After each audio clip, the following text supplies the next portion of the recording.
जय भारत। आज उत्तर प्रदेश में आम नागरिक का रहना बड़ा कठिन हो गया है। बहन शिल्पी कुशवाहा का हत्याकांड मामला आपने सुना होगा। आपके बीच में लगातार मैटर जा रहा है और आप लोग लगातार बहन शिल्पी कुशवाहा को न्याय के लिए सपोर्ट और अपील कर रहे हैं। इसके लिए मैं आपका आभार व्यक्त करता हूं। साथियों, इस घटना के लिए जितना जिम्मेदार हत्यारा है ऋषभ द्विवेदी, उसका पिता है, उतना ही उत्तर प्रदेश की पुलिस भी जिम्मेदार है। मुझे सच कहने में कोई डर नहीं है किसी से, और निष्पक्ष बात करने से कभी मैं झुकता नहीं हूं। साथियों, अभी एक प्रेस रिपोर्ट में देखा था, कल शाम को गिरफ्तारी का था। उसमें पुलिस ने लड़के से बयान लिया, अपराधी से। पिता को गिरफ्तार नहीं किया गया अभी, ना तो कोई प्रेस रिपोर्ट पिता के संबंध में आई।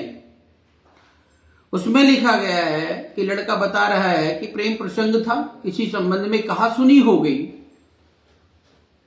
और इसलिए उसने उसकी हत्या कर दी।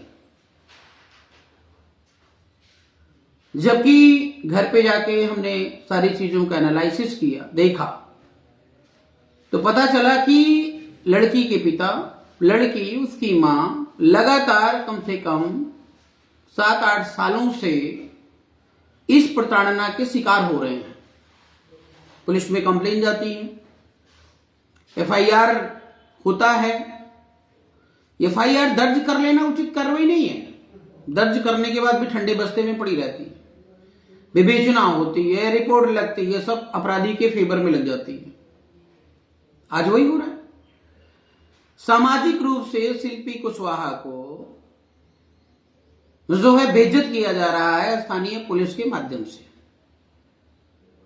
जिस लड़की का किसी के साथ प्रेम प्रसंग होता है तो वो 6 साल से कंप्लेन नहीं करती, मुकदमा नहीं लड़ती। अगर ऋषभ द्विवेदी के खिलाफ जो है कड़ी कार्रवाई होती तो ऐसी घटना नहीं घटती। तो कहीं ना कहीं सॉफ्ट कॉर्नर से पुलिस उसमें इन्वॉल्व है। उसके बाद जब अपराध हो जाता है तो कोई ऐसी कार्रवाई अभी तक नहीं हुई जो अपराधी थर थर कांपने लग जाए। उसी गांव से कुछ लफंगे टाइप के लोगों का फोन आता है, शिवा ठाकुर नाम का, मुझे जान से मारने की धमकी दी जाती है और कहता है कि जो है दूसरी हत्या तुम्हारी होगी।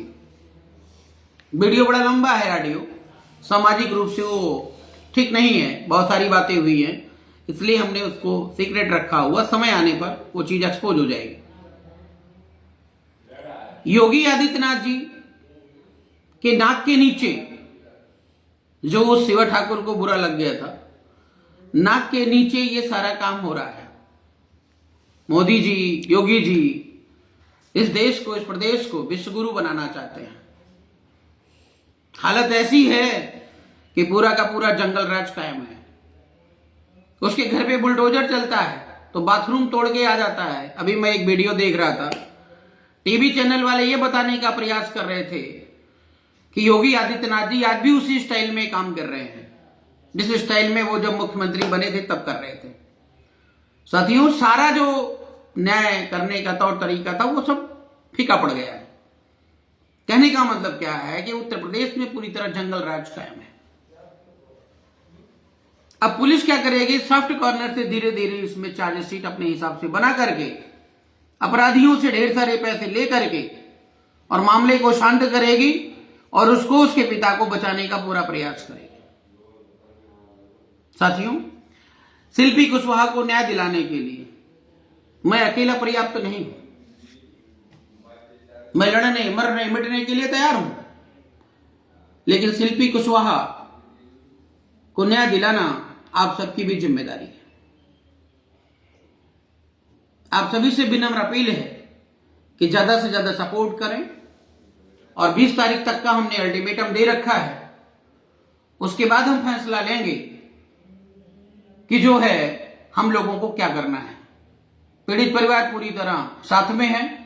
वो कहीं पर भी धरना करने के लिए, आमरण अनशन करने के लिए, अनिश्चितकालीन धरना करने के लिए तैयार है। और ये अभियान, ये लड़ाई तब तक जारी रहेगी जब तक शिल्पी कुशवाहा को न्याय नहीं मिल जाता है। साथियों, योगी आदित्यनाथ की सरकार, पुलिस प्रशासन उस अपराधी परिवार को बचा रही है। अभी तक उसके घर पे बुलडोजर नहीं चला, ना तो फांसी जैसी कोई सजा का जो है स्पष्टीकरण आया, बस केवल गिरफ्तार तो कर लिया गया। अरे गिरफ्तार तो जो है एक थप्पड़ किसी को मार दो तब भी हो जाता है बंदा। तो इस गिरफ्तारी और उस गिरफ्तारी में अंतर क्या है? और क्या गारंटी है इस अपराध के बाद दूसरा कोई अपराध नहीं होगा? अपराधी थर थर कांपेंगे। योगी आदित्यनाथ जी, आपकी सरकार पूरी तरह फेल है, पूरी तरह फेल है। और हम लोग रोड पर आ रहे हैं, अनिश्चितकालीन धरना करेंगे और जब तक शिल्पी कुशवाहा को न्याय नहीं मिलता तब तक ये अभियान जारी रहेगा। साथ ही साथ अगर कोर्ट का तौर तरीका बदल गया है तो फास्ट ट्रैक में कोर्ट बिठाएं और अपना नियम कानून जो वास्तव में न्याय संगत है उसको लागू करें और उसको बनवाएं, क्योंकि न्याय अब अधूरा नहीं रहेगा। न्याय अगर किसी का होना है तो आर पार का होगा, और नहीं तो चाहे वो कोई भी संस्था हो, भारत सरकार की हाई कोर्ट हो, सुप्रीम कोर्ट हो, या कोई सरकार की मतलब व्यवस्था हो, हम हर किसी व्यवस्था के खिलाफ लड़ने के लिए कमर कस चुके हैं। सभी प्रदेशवासियों से, देशवासियों से मेरा निवेदन है कि शिल्पी कुशवाहा सिर्फ एक बाप की बेटी नहीं है, हम सबकी बहन है, हम सबकी बेटी है। और इस अभियान में आप सभी का जो है पूर्ण साथ सहयोग की मैं अपील करता हूं। बहुत बहुत धन्यवाद।